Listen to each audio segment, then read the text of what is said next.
إذا كنت تريد أن تكون على مذهب السلف تعلم مذهب السلف.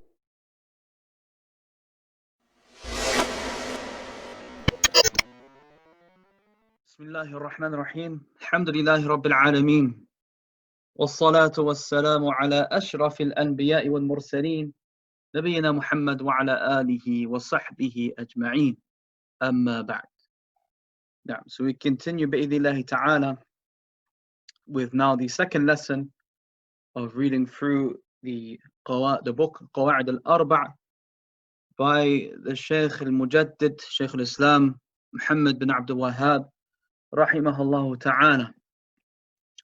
So we discussed previously and we finished the muqaddim, or the introduction that the Shaykh gave rahimahullah ta'ala, where he began by making dua and supplicating for the talib al-ilm. And we mentioned those 5 various supplications that he made. And we discussed some of the benefits and some affairs pertaining to each one.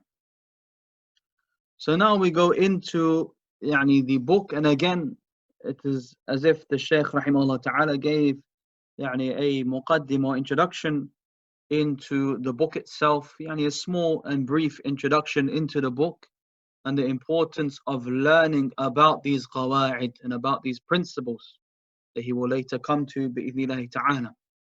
So he said to begin, rahimahullah, اعلم أرشدك الله لطاعته أن الحنيفية ملة إبراهيم أن تعبد الله وحده مخلصا له الدين كما قال تعالى وما خلقت الجن والإنس إلا ليعبدون.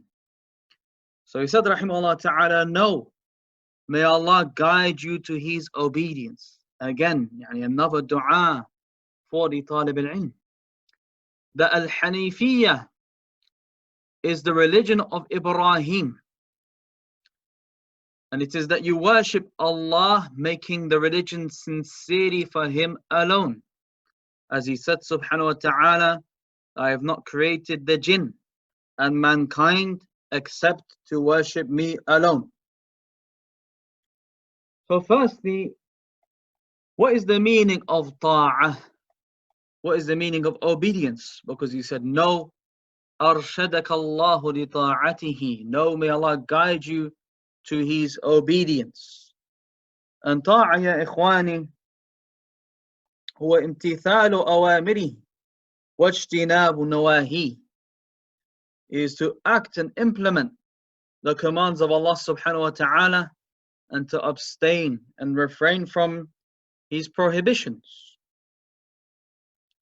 Then he began by mentioning to us and explaining to us the meaning of al-Haneefiyyah.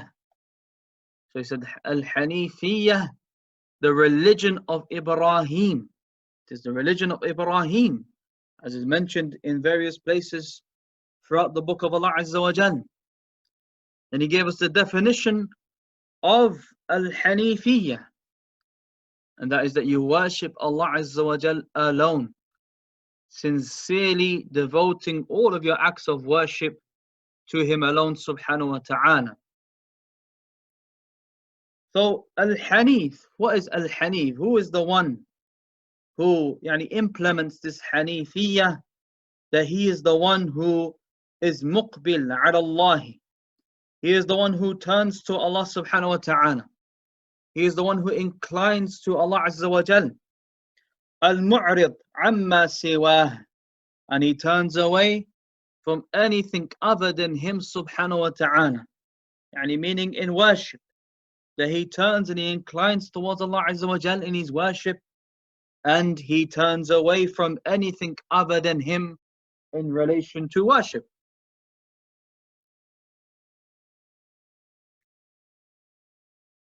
So he turns to Allah Azza wa Jal biqalbihi wa a'malihi. He turns to Allah subhanahu wa ta'ala with his heart and with his actions. Wa niyyatihi wa maqasidihi kulluha lillahi Azza wa Jal.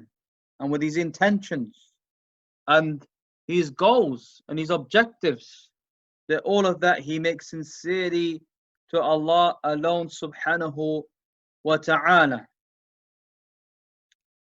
So the millah and the religion of Ibrahim was that you worship, or is that you worship none but Allah Azza wa Jal alone.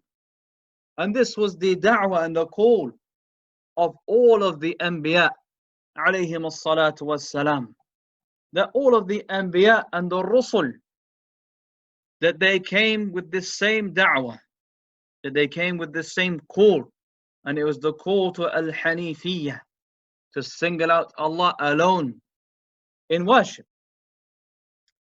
And as he said subhanahu wa ta'ala, وَمَا أُمِرُوا إِلَّا لِيَعْبُدَ اللَّهَ مُخْلِصِينَ لَهُ الدِّينَ حُنَفَاءَ. And they were not commanded except that they worship Allah Azza wa Jal alone, مُخْلِصِينَ لَهُ الدِّينَ, making their religion sincerely to Him alone, حُنَفَاء. And حُنَفَاء is the plural of Hanif. We just discussed the word Hanif, meaning the one who turns to Allah Azza wa Jal and directs all of his worship to Him alone subhanahu wa ta'ala.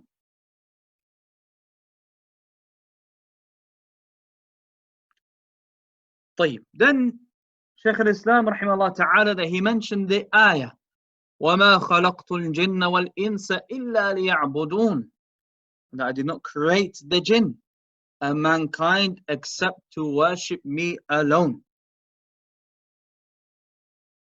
So Allah Azza wa Jal mentioned here the hikmah and the reason and the wisdom behind the creation, and that is that they single Him out alone subhanahu wa ta'ala in their worship.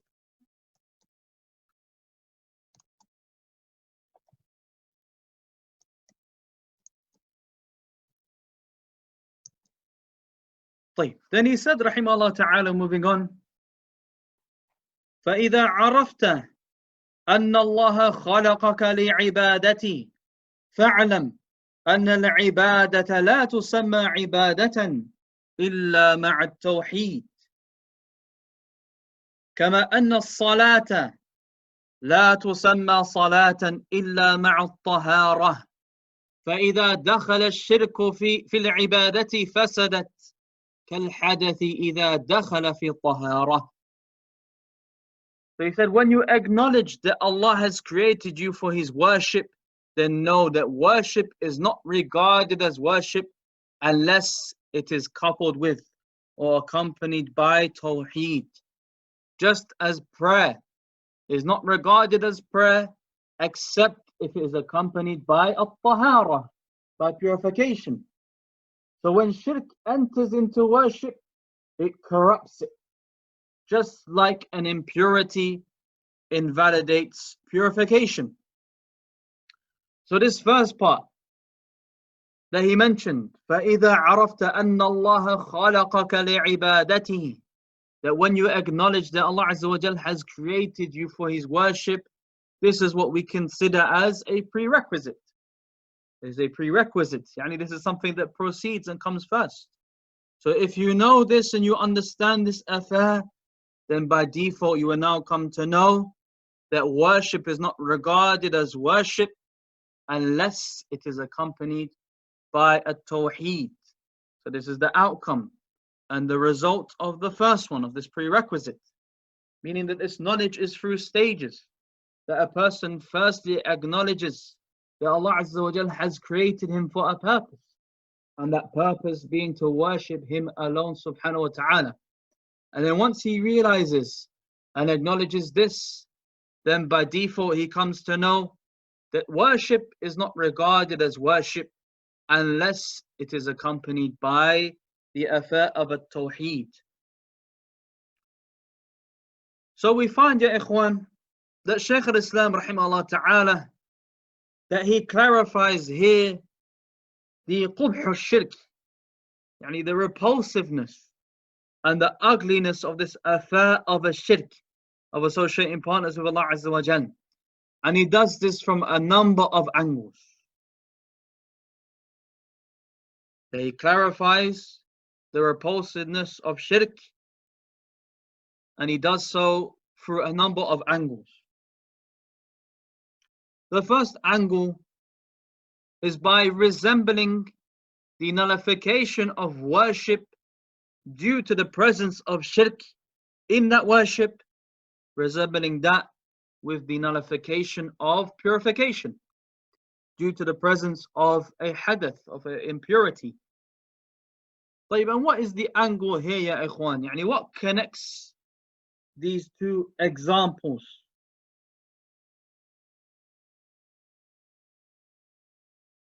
Yani what is the connection here between these two examples? Because we find that a shirk, that when it is mixed in the ibadah, what does it do? It nullifies it. It falsifies it. It makes it invalid.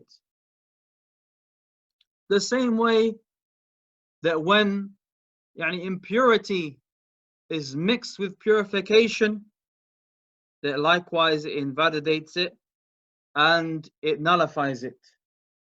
So this is the wajh al-tashbih, the angle in which the Shaykh came with this analogy or this resembling here. Then he mentioned rahimahullah, فإذا عرفت أن الشرك إذا خالط العبادة أفسدها وأحبط العمل وصار صاحبه من الخالدين في النار عرفت أن أهم ما عليك هو معرفة ذلك لعل الله أن يخلصك من هذه الشبكة وهي الشرك بالله الذي قال الله تعالى فيه إن الله لا يغفر أن يشرك به ويغفر ما دون ذلك لمن يشاء. He says that when you acknowledge that when shirk enters into worship, it corrupts it and nullifies all actions, and the one who does it is eternally in the fire, وَالْعِيَاذُ بِاللَّهِ, then you will realize that the most important affair that is obligatory upon you to know is recognition of this fact, in order that Allah Azza wa Jal may save you from this snare or this trap, which is shirk, associating partners with Allah Azza wa Jal, in which He said pertaining to it, verily Allah forgives not that partners should be set up with Him in worship, but He forgives except that anything else to whom He pleases. So the second angle that Shaykh al-Islam rahimahullah ta'ala comes with in order to show us the repulsiveness of a shirk is that worship is not even considered as worship except if it has within it the affair of a tawheed, except if a person is singling out Allah Azza wa Jal alone in that worship. For example, a person may say his shahada, he may pray, he may fast, he may give in charity, he may perform hajj, but then if he slaughters for other than Allah Azza wa Jal, and he calls upon other than Allah subhanahu wa ta'ala, in that which only Allah Azza wa Jal is capable of granting him, then all of this is nullified, is not considered as ibadah, is not accepted from him. The third way in which Shaykh al-Islam rahimahullah ta'ala clarified to us this qubh al-shirk, this repulsiveness of the affair of associating partners with Allah Azza wa Jal, is ihbatul amal, is through the nullification of actions. That the one who associates partners with Allah Azza wa Jal in worship, then all of his actions are devoid and nullified. And the evidence for this, ya ikhwan, is that which Allah Azza wa Jal mentioned in Surah Al-Zumar, when He said subhanahu wa ta'ala, وَلَقَدْ أُوحِيَ إِلَيْكَ وَإِلَى الَّذِينَ مِنْ قَبْلِكَ لَإِنْ أَشْرَكْتَ لَيَحْبَطَنَّ عَمَلُكَ وَلَتَكُونَنَّ مِنَ الْخَاسِرِينَ. And that we have revealed to you, O Muhammad, and to those who came before you, that if you was to associate partners with Allah Azza wa Jal in worship, لَيَحْبَطَنَّ عَمَلُكَ, that your actions will be devoid and cut off and nullified, and that you will be from amongst the losers. وَالْعِيَاذُ بِاللَّهِ مِنْ ذَلِكَ. And the fourth angle that he brings, rahimahullah ta'ala, is that Allah Azza wa Jal doesn't forgive the one who passed away whilst being upon shirk. عَدَمُ مَغْفِرَةِ اللَّهِ الشِّرْكِ لِمَنْ مَاتَ عَلَيْهِ. That Allah Azza wa Jal does not forgive the one who died whilst being upon a shirk. And he mentioned the ayah and the proof for this. And as Allah subhanahu wa ta'ala said in Surah An-Nisa, إِنَّ اللَّهَ لَا يَغْفِرُ أَن يُشْرَكَ بِهِ. That Allah Azza wa Jal does not forgive that partners be associated with him. And here is a question and a place where some of the scholars have differed, and that is in relation to, is minor shirk included in this? Do we include minor shirk in this wa'id al-shadid, the severe threat that Allah subhanahu wa ta'ala has made to the one who dies upon shirk? Meaning, does the one who die upon minor shirk, is he also not forgiven like the first one? Then Shaykh Zayd rahimahullah ta'ala al-Madkhali, that he mentions and he discusses some of the opinions of Ahl al-Ilm. He says the first opinion is that minor shirk is not forgiven if a person dies upon it. That he is تحت الوعيد, that he is under this threat, he is subject to this threat from Allah subhanahu wa ta'ala, that he will not be forgiven if he dies upon it. And the evidence that they bring is the generality of the ayah, that Allah Azza wa Jal mentioned shirk and yushraka bihi, that shirk, that partners be associated with him. So they say the generality of this ayah, they also includes not only the major shirk, but also the minor shirk. So the person may ask, but what are the differences between the two then? What are the differences between major shirk and the minor shirk? And again, those same group of scholars, that they bring some of the differences. But they say the first difference between the two is that the major shirk, that is naqilun an millat al-Islam ila al-kufr, that it takes someone and removes someone from the religion of Islam and places them in kufr. They have disbelief. As for the minor shirk, then they are still considered to be from the religion of al-Islam. It does not take them outside the fold of al-Islam. And as for the second affair, or the second difference that they mention, is that major shirk, if a person dies upon major shirk, then he remains in the fire forever. They say khulud, that they refer to as abadi, that he remains therein forever. And as for the person who dies upon minor shirk, then he does not remain in the fire forever. And those are the two differences that they mentioned. Then Shaykh Zayd rahimahullah ta'ala brings a second opinion, and he says that they are تحت المشيئة, that they are subject to the will of Allah Azza wa Jal. If he chooses to keep them in the fire, then he will keep them in the fire. If he chooses to forgive them, then he will forgive them. And they say that the one who dies upon minor shirk, then he can be forgiven by Allah subhanahu wa ta'ala. And they bring some evidences. I mean, he mentions it here, rahimahullah ta'ala. And the first one is mainly based upon the reaction of the Prophet sallallahu alaihi wasallam. And that is when they said to him, مَا شَاءَ اللَّهُ وَشِئْتَ, what Allah Azza wa Jal has willed and what you have willed. They said to him, مَا شَاءَ اللَّهُ وَشِئْتَ, what Allah has willed and what you have willed. And what was his response to them? He said, أَجَعَلْتَنِي لِلَّهِ نِدًّا قُلْ مَا شَاءَ اللَّهُ وَحْدَهُ. Have you made me a partner alongside Allah? Say what Allah wills alone. That he made zajr of them, he rebutted them.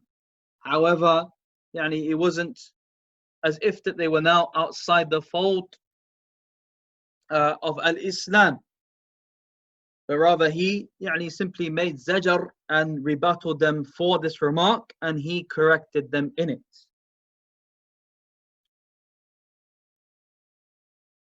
طيب, the fifth angle the Shaykh al-Islam rahimahullah ta'ala brings